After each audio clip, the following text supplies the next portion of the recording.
All right, with the 05 crf250, he said the main things he want done is like a light tune-up on it.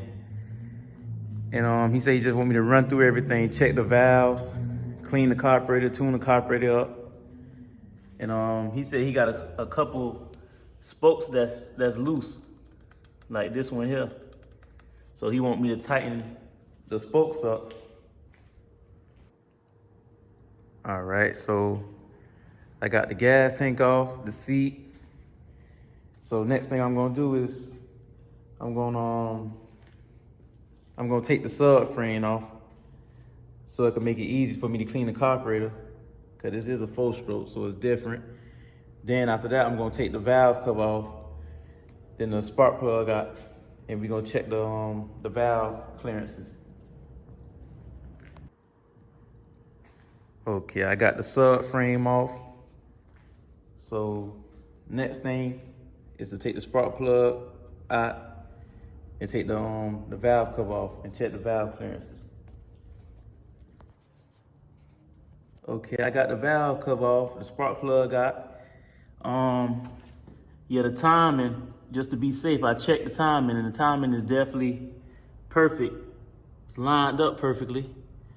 But I know this bike was cranking up pretty good, but you know, I checked the valve clearances, and one of the left intake valve clearances is a little too tight. As you can see, it's not sliding through all the way, but that right one is sliding through perfectly. You know, even the exhaust valves, they both slide through perfectly on both sides. So I'm gonna have to adjust the valves, the intake valve, the left intake valve. All right, so I got the cam out and got the buckets and everything out.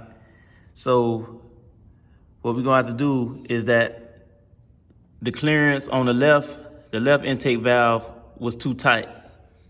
So what I'm gonna do is have to go down a shim size on this shim, on that the left intake valve, because since the clearance is too tight, I'm gonna have to go down a size on this shim right here, so it can have more clearance when I slide the gauge through. So that's what I'm gonna do. I'm gonna find a good shim size for that valve.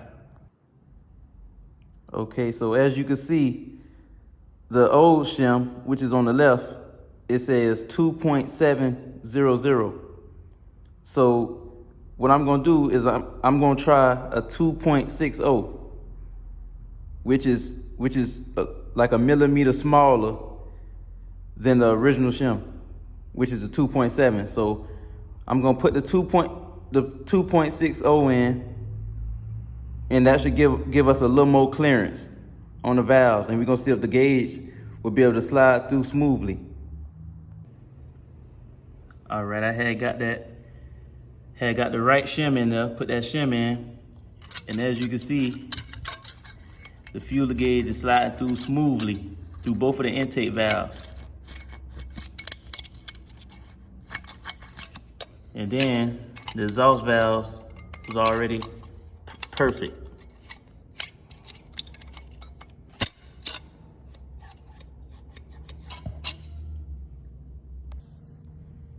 Okay, so now I got the valves adjusted perfectly, so everything is back on up there. So next thing I'm gonna do is take the carburetor off and clean the carburetor. But with these 4-strokes, what I'm gonna have to do, I'm gonna have to take the screw out this shock and pull the shock back a little bit and pull the carburetor out so I can clean it. Then pull the bowl off. All right, so I got the carburetor bowl off, got the carburetor almost apart.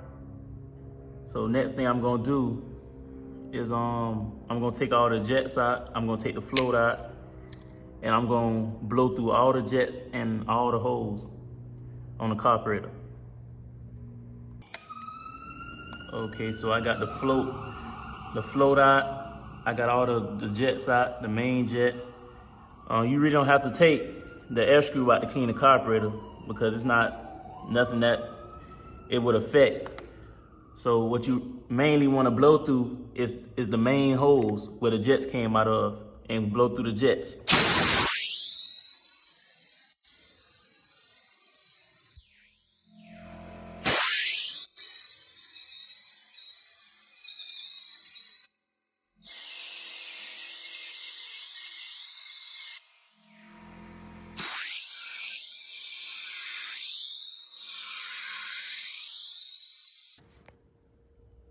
All right, I got the carburetor cleaned up and everything.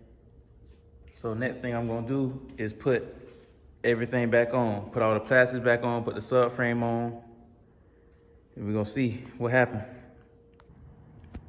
All right, so I got everything back together.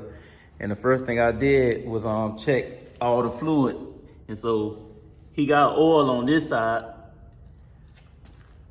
He got coolant. The coolant is full, but on this side, he didn't have no oil. As you can see, the dipstick is dry. So what I'm gonna do, I'm gonna put oil in it, some oil, and then his chain could be tightened a little bit. So I'm gonna tighten the chain up. And then after that, we're gonna see what happened.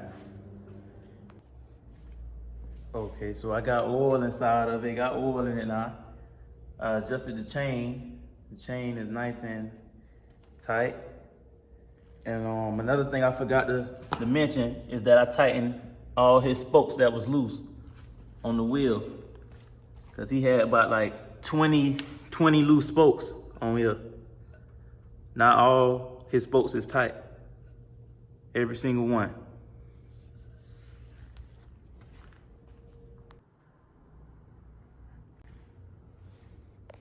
We're gonna do a cold start, still cold, pipe is cold.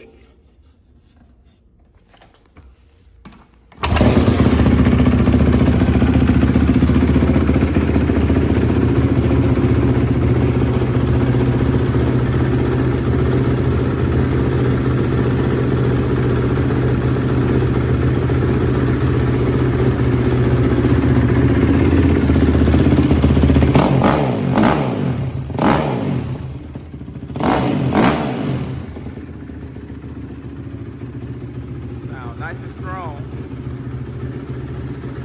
Idle perfect.